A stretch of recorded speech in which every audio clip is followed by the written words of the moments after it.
السلام عليكم እህቴ ህክመት። وعليكم السلام ورحمة الله تعالى وبركاته። እንዴ እያነበብሽ ነው? አዎ እያነበብኩኝ ነው። እስቲ አንድ ጨዋታ እንጫወት። እሺ መርሐባ።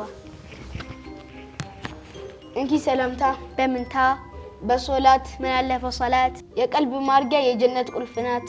እንካ ሰላምታ በሜንታ በኢትዮጵያ ምን አለ በኢትዮጵያ የዲን አርበኞችን ያዘች የሰሃቦች መጠጊያ ናት። እንኪ ሰላምታ በምንታ በቁርአን ምን አለ በቁርአን የተሰጠነው ለነብያችን።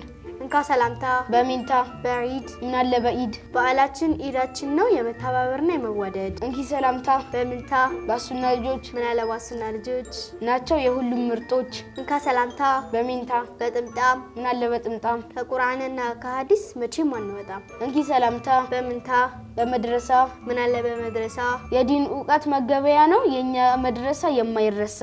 እንካ ሰላምታ በሜንታ በነሺዳ ምን አለ በነሺዳ በጣፋጭ ግጥምና ዜማ ቀልብን አስደስቶ ዕውቀትን ሚነዳ። እንኪ ሰላምታ በምንታ በተውሂድ ምን አለ በተውሂድ የዲን መሰረት ነው አላህና ነብይን አሳውቆ የሚያስወድድ። እንካ ሰላምታ በሜንታ በኢስላም ምን አለ በኢስላም እኔ ላንተ ኸይርን እንጂ ሌላን አልሻም።